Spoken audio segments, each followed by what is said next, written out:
Most people believe intelligence is the ultimate life cheat code. You get praised as a kid. You impress teachers without trying. But if being smart is such a blessing, then why do so many intelligent people grow up anxious, lonely, or stuck inside their own heads? Why do the kids who finish homework in minutes grow up doubting every decision they make? Why does the smart kid feel more lost the older they get? Today, we're exploring a side of intelligence nobody talks about, the hidden psychological paradoxes that turn high IQ into a quiet curse. These are the 7 dark paradoxes of high intelligence. And if you're a smart person, you've probably lived through more of them than you realize.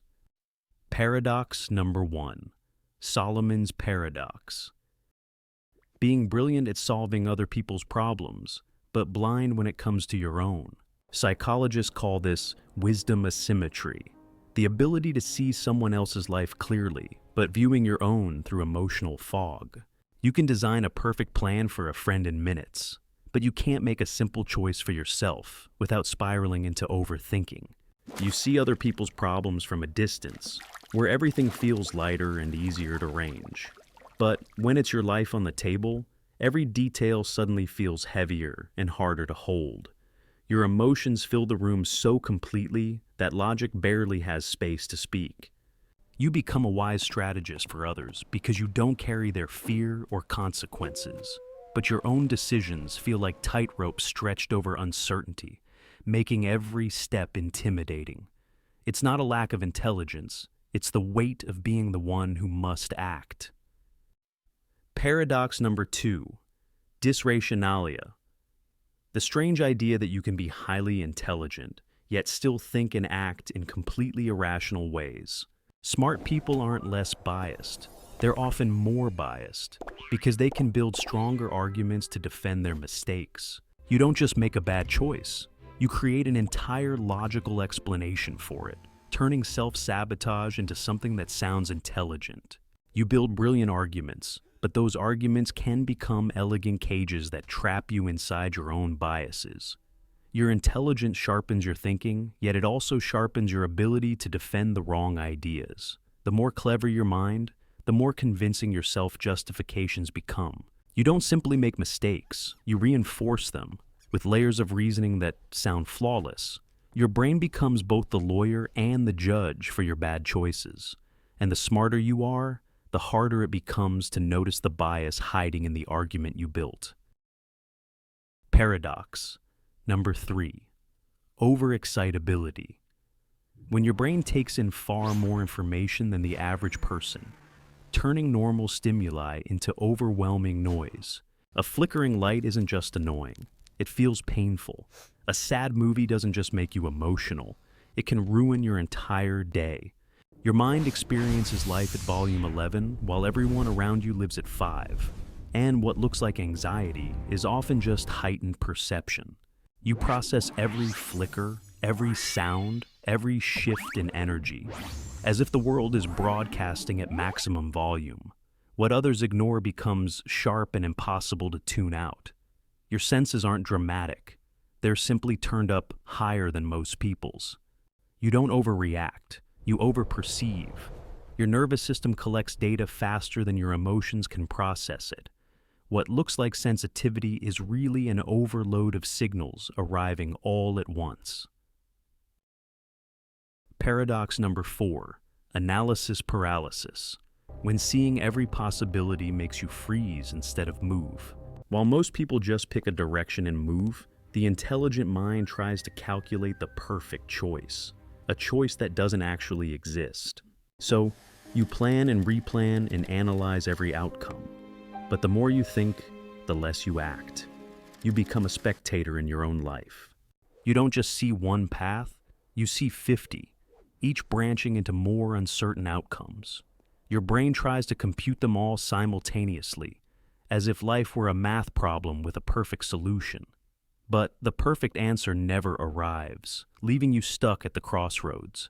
Your mind races ahead while your body stays frozen behind. You believe more thinking will create more clarity, yet it only multiplies uncertainty. action becomes terrifying because your imagination paints every possible failure in vivid detail.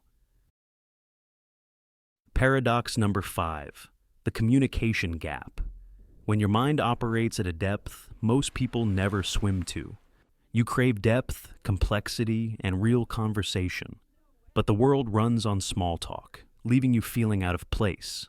So you start to mask, nodding along, simplifying yourself, pretending to fit in. Not because you're arrogant, but because you're lonely. You think in layers, patterns, and invisible threads that connect ideas.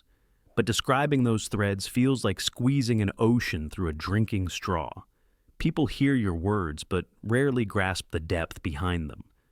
You simplify yourself to avoid overwhelming others, but each simplification feels like losing a part of your mind.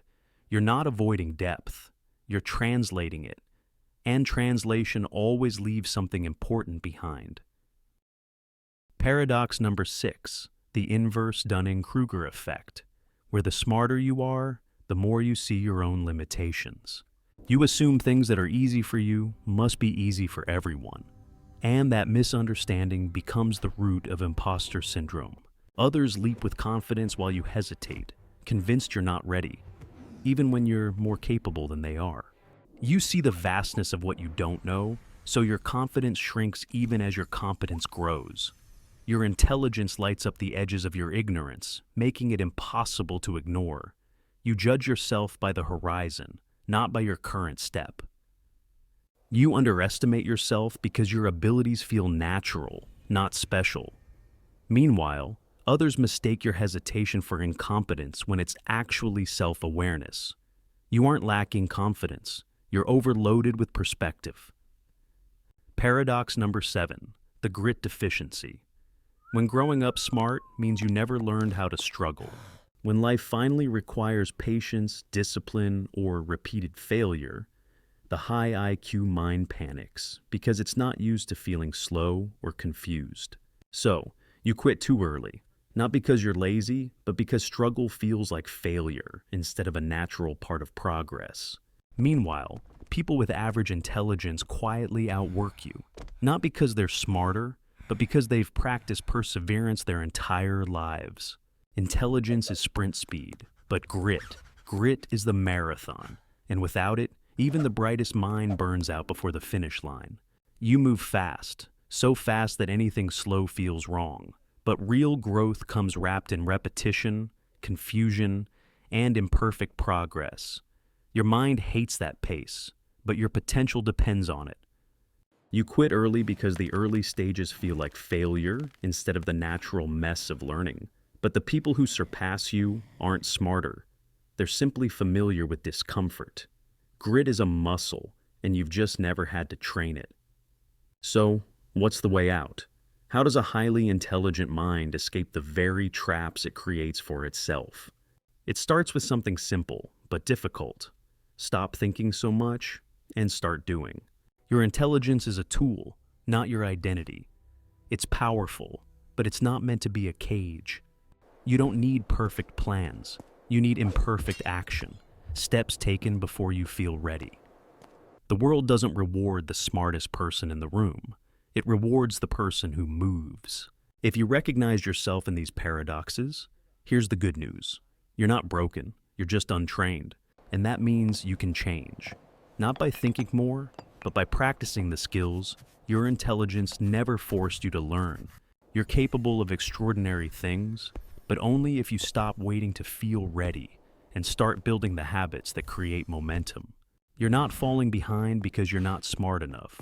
You're falling behind because you haven't started moving yet. If you want to grow, you have to embrace the uncomfortable truth. Action teaches you more than thinking ever will. And once you start moving, something surprising happens. Your confidence finally begins to catch up to your intelligence. You don't need to feel ready to begin. You become ready by beginning. So if this video felt a little too accurate, that's a sign that your mind is sharp, but underused. So take that as your cue to grow, to step forward, even if it feels uncomfortable. Hit that like button if this resonated with you, and let your future self look back and thank you for starting today. Watch the next video to break the cycle of overthinking. See you in the next fail or the next success.